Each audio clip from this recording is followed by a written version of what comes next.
Merci à Cherif Cheikh Ahmed Tidiane Cherif pour toutes ces informations. Comme il l'a si bien annoncé, nous avons le plaisir de recevoir Aïssata Seck. Bonsoir. Bonsoir.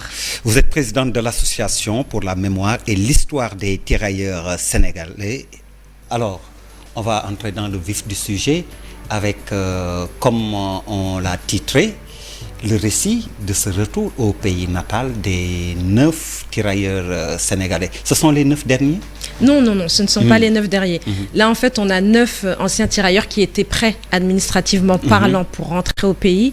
Il en reste 40 en France et sur les 40, 90% d'entre eux souhaitent rentrer dans leur pays d'origine. Alors, quand je parlais des derniers, par rapport à la guerre d'Indochine et d'Algérie, dans l'eau, ce sont des tirailleurs de la guerre d'Indochine et de la guerre d'Algérie. Tout à fait, ce sont les derniers tirailleurs. Exactement. Les derniers tirailleurs. Donc, il en reste 40. Une quarantaine, oui, tout à fait. Alors, racontez-nous un peu comment cela s'est passé, ce retour au pays. Ça a été un beau retour, un magnifique retour, avec bien évidemment beaucoup de complications, parce qu'eux, ils ont émis le souhait de rentrer au pays depuis maintenant un peu plus de 8 ans. Il y a eu les questions de naturalisation française, toutes les questions administratives en fait extrêmement complexes qu'il a fallu régler, et la mesure dérogatoire qui est tombée en janvier et qui leur a permis de rentrer maintenant. 4 mois, 4 mois quand même de bataille administrative où il a fallu régler avec les administrations, avec les ministères, récupérer les nouveaux RIB, faire signer un certain nombre de documents. Donc ça a été assez complexe, mais finalement un beau retour au pays. Alors tout le reste reste éligible donc à cette dérogation pour rentrer au bercail. Tout à fait. Tous les anciens tirailleurs sénégalais qui souhaitent rentrer dans leur pays d'origine bénéficieront de cette mesure dérogatoire. Donc nous, on a fait ce qu'on appelle un recensement. Notre association a recensé un certain nombre d'entre eux. L'Office national des anciens combattants, qui dépend du ministère des anciens combattants, a aussi fait un recensement. On a un chiffre d'une quarantaine, mais je peux vous dire qu'il y en a encore un peu d'autres parce que j'ai reçu encore un mail hier d'un ancien combattant, notamment qui habite dans le 95 et qui, lui, n'a pas été recensé, donc ni par notre association, ni par l'Office national des anciens combattants. Donc le fait, en fait, de pouvoir en parler aussi dans les médias, ça permet d'avoir une communication beaucoup plus large et d'avoir des anciens combattants qui viennent à nous et qu'on aidera en tout cas avec notre association pour ce retour. Vous êtes rentré avec les 9 ? Tout à fait. On vous a vu sur quelques images. Oui. Le ressenti, qu'est-ce que vous avez ressenti et eux aussi en parlant avec eux, c'était quoi le ressenti? En tout cas, mon ressenti personnel, l'image forte que je garde, c'est les familles. Atterrir, sortir de l'avion. Il y a eu la réception au Palais de la République, mais il y a également ce retour dans les familles. Tout à fait. Alors, on a déjà beaucoup de familles qui étaient présentes à l'aéroport, et là, c'était magnifique, c'était émouvant, on a pleuré, les familles leur sont tombées dans les bras, donc c'était vraiment magnifique. Beaucoup d'émotions, un réel soulagement aussi, pour eux et pour nous aussi, parce qu'on sait quelles ont été les difficultés, donc un vrai soulagement, mais la meilleure image, c'est celle-ci, les familles, de voir les familles enfin réunies, c'est ce qu'on voulait depuis un certain nombre d'années, et aujourd'hui ça a été pour nous, en tout cas c'est l'image forte que je garde de ce retour. Alors mais c'est quand même terrible, des tirailleurs de cet âge, plus de 90 ans, obligés de vivre en France au moins 6 mois pour pouvoir bénéficier d'une pension que je vais traiter de modique, moins de 1 000 €, 950, oui, c'est dans un foyer à Bondy. C'est quasi inhumain. C'est inhumain, des conditions extrêmement difficiles, des conditions complexes, seuls, sans leur famille, pour une allocation, qui est de 950 €, mais c'est cette allocation qui permettait aussi à beaucoup de familles de vivre aussi dans les pays d'origine. Donc c'est clairement très scandaleux.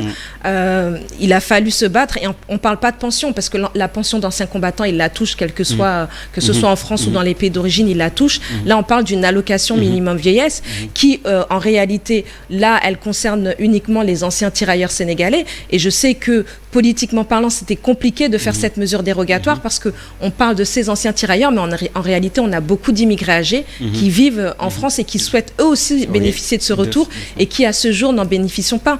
Donc c'est complexe, la situation est complexe, la manière dont ils vivaient était indécente, clairement sur indécente. 15 mètres, dans 15 mètres carrés, oui, je peux vous dire que d'autres vivaient dans 7 mètres carrés. J'ai suivi des reportages. C'est extrêmement difficile et indécent, mais il fallait se battre pour qu'ils puissent en tout cas bénéficier de ces droits partout dans le monde en réalité, parce que là on leur imposait de rester en France alors qu'ils ont combattu pour la France et on sait que la plupart des familles sont restées au pays, elles ne sont pas venues parce qu'ils n'ont pas pu faire de regroupement familial ou autre chose, peut-être qu'elles ne souhaitaient pas vivre en France, et c'est vrai que ça a été une longue bataille, mais la première bataille en tout cas c'était qu'ils puissent entrer dignement et retrouver leur famille. Et un des anciens, en tout cas, le disait, c'est une maigre consolation, mais en tout cas, le fait de terminer ma vie chez moi, auprès des miens, c'est ce qui me console. Oui, maigre consolation. Et comme je le dis, au moment du retour, il y en a un qui a pensé à ses frères d'armes qui n'ont pas eu la chance de vivre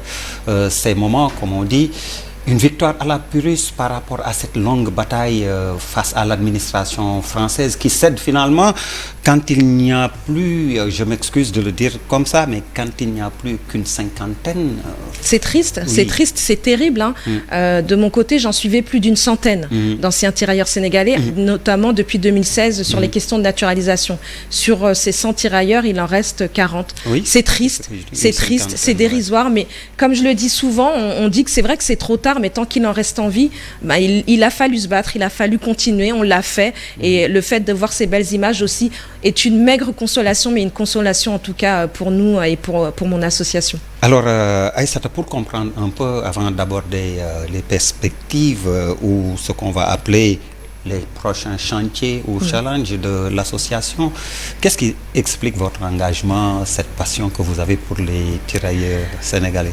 Comme souvent je dis, j'ai l'impression que j'ai été, ça a été ma mission, de par mes origines. Je suis franco-sénégalaise, je suis petite fille de tirailleurs sénégalais aussi, qui lui, mon grand-père, je ne l'ai pas connu malheureusement, parce qu'il est décédé quand j'étais dans le ventre de ma maman, mais je connaissais cette histoire justement, depuis toute petite. Oui, vous n'avez pas vécu cette époque, non, vous n'avez pas vu le grand-père, non, et par pourtant, contre, j'ai vécu leur histoire. Il y a cette flamme. Oui, j'ai vécu cette histoire. Vous savez, quand vous croisez des papis sur les marchés, que vous les voyez porter leurs sacs alors qu'ils sont âgés, que vous échangez avec eux, que vous allez les voir dans leur chambre. Là, ils vivaient dans 15 mètres carrés, mais avant, ils vivaient dans 7 mètres carrés, sans sanitaire, sans kitchenette. Ils ne pouvaient même pas cuisiner.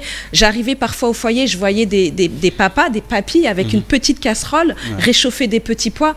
Enfin, quand on est d'origine sénégalaise, on n'accepte pas ça. Quand on vient d'Afrique, on n'accepte pas ça en réalité, parce que les personnes âgées ont les choix. Elles vivent en famille, entourées. Donc ça, vraiment, ça m'a choquée sur le coup, et je me suis dit, je dois les aider, je dois les accompagner. Et après, c'est vrai que la bataille administrative, voir des courriers, voir des lettres, voir qu'ils ne remplissaient pas les conditions pour devenir français, par exemple. J'en ai fait en fait une bataille personnelle, et j'ai beaucoup échangé avec eux.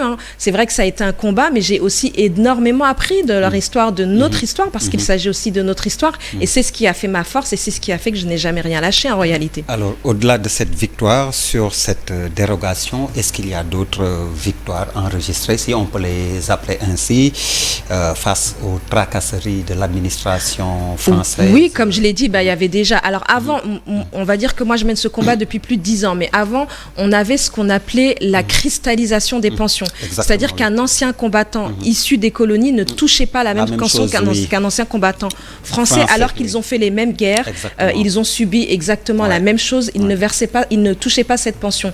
Il a fallu le film de Rachid Bouchareb, Indigène, qui a permis ce qu'on appelle la décristallisation des pensions et un rattrapage. Ensuite, la deuxième bataille juridique, ça a été la question de naturalisation française.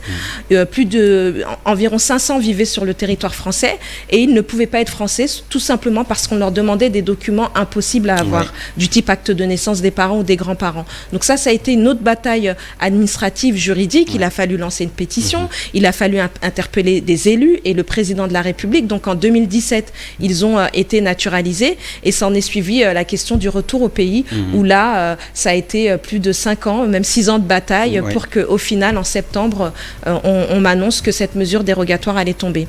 Mais c'est un épuisement, c'est compliqué, c'est lent, c'est long, et quand on les voit vieillir, quand on les voit partir aussi, parce que certains sont décédés au foyer, il a fallu gérer les rapatriements, c'est difficile, et c'est pour ça qu'on ne peut pas lâcher, on ne peut pas. Alors, donc, vous méritez des félicitations, des Merci. encouragements, mais la bataille continue. Justement, les prochains chantiers pour vous? La bataille continue. Il y a plusieurs choses. Déjà, avec notre association, on nous dit que c'est la fin d'un long combat. C'est la fin d'un petit combat.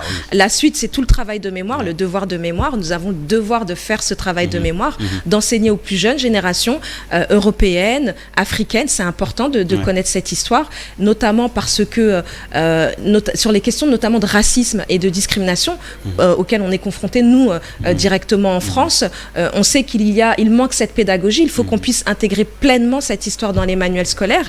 Et le gros chantier aussi que l'on a, c'est qu'on souhaite voir l'un d'eux entrer au Panthéon. C'est symbolique, c'est extrêmement symbolique. Le Panthéon doit être riche de sa diversité et faire entrer un ancien soldat des colonies serait une très très belle victoire pour la symbolique et pour la France, qui est riche de sa diversité. Oui, de bien grandes batailles en perspective pour vous, comme vous l'avez dit, pour gagner la grande guerre qui vous attend. Alors, pour terminer peut-être, vous l'avez dit, le racisme que vous subissez, est-ce que vous parvenez à comprendre comment la France peut jusqu'à présent manquer autant de reconnaissance par rapport à ses tirailleurs, mais par rapport à vous aussi, deuxième, troisième génération de l'immigration? Non, le comprendre, non, évidemment, on le comprendra jamais. Quand on est militante de lutte contre le racisme et les discriminations, on ne le comprend pas. Et c'est d'ailleurs pour ça qu'on est là. On est là aussi pour défendre ses droits et pour expliquer, pour faire de la pédagogie. Ce qui me frappe aujourd'hui, c'est que quand on a 89 députés du Rassemblement national qui entrent à l'Assemblée nationale, c'est extrêmement choquant. Et on se dit, qu'est-ce qu'on a raté? On a eu un gouvernement de gauche, on a un gouvernement de droite, on a un gouvernement centriste. Et aujourd'hui, on se dit, qu'est-ce qu'on a loupé? Qu'est-ce qui s'est passé? Le racisme s'est banalisé. À l'époque, il y a un peu plus de 10 ans à peu près, les racistes, entre guillemets, se cachaient. Aujourd'hui, la parole s'est banalisée. Il y a aussi une responsabilité des médias. Quand on donne la parole à une heure de grande écoute à des Éric Zemmour, et ben, là, on en veut aussi aux médias. Et on se dit, à notre niveau, qu'est-ce qu'on peut faire? Moi, je suis élue de la République, je suis conseillère régionale. Donc, on propose un certain nombre de plans. Je travaille aussi à la Fondation pour la mémoire de l'esclavage. Notre objectif aussi, c'est de faire tout ce travail de mémoire, de faire de la pédagogie. On a proposé des formations, notamment aux forces de l'ordre. C'est extrêmement important pour nous. On fait en sorte de proposer des outils pédagogiques supplémentaires pour enseigner et l'histoire de l'esclavage à l'école et aussi l'histoire de la colonisation. Cette pédagogie est nécessaire parce qu'en fait, j'ai le sentiment que les personnes qui sont racistes ne connaissent réellement pas l'histoire de France. Comme je le dis très souvent, l'histoire de France est riche de sa diversité. Et notre objectif, c'est quoi? C'est de prendre en compte toutes les composantes de l'histoire de France. Celle-ci en fait partie. Parfois, ce sont des histoires tragiques, difficiles, mais on doit en parler. Mais avec ce qui arrive avec le Front National, comme on disait à l'époque sous Chirac, qu'est-ce qui ne marche plus? À l'époque, on parlait de Front républicain et ça marchait pas mal. C'était des scores à la limite soviétique devant l'adversaire du Front National. En tout cas, pour celui qui se présentait contre le Front National. Mais maintenant, comme vous l'avez dit, les choses s'équilibrent et on ne serait pas étonné. Elles ne s'équilibrent pas. J'en suis pas encore à là, même si je reste quand même assez pessimiste, mais je suis en justement à ce rythme-là, on ne va pas être surpris de retrouver Marine Le Pen gagnante le Front républicain lors des existe prochaines toujours. élections. Le Front républicain existe toujours. Aux dernières élections présidentielles, il y a eu un Front républicain. Mais est-ce que ça marche autant? Est-ce que ça marche autant qu'avant? En fait, ce qui pêche aujourd'hui, c'est l'abstention.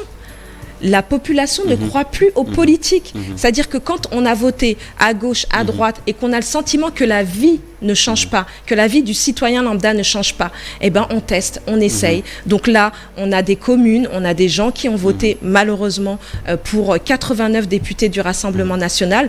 Nous, notre objectif, c'est de convaincre les électeurs et de dire que les choses peuvent changer. Le Front républicain existe toujours, mais malheureusement, Marine Le Pen est quand même proche du pouvoir. Et si on ne fait rien aujourd'hui, on risque aux prochaines élections d'avoir une présidente Rassemblement national et on se battra pour que ça n'arrive pas. Merci beaucoup Aïssata Seck. Merci à vous. Merci à vous également, mesdames, messieurs, de nous avoir reçus chez vous. Excellente suite de programmes sur la TFM, la télévision Futur Média. Merci, bonsoir.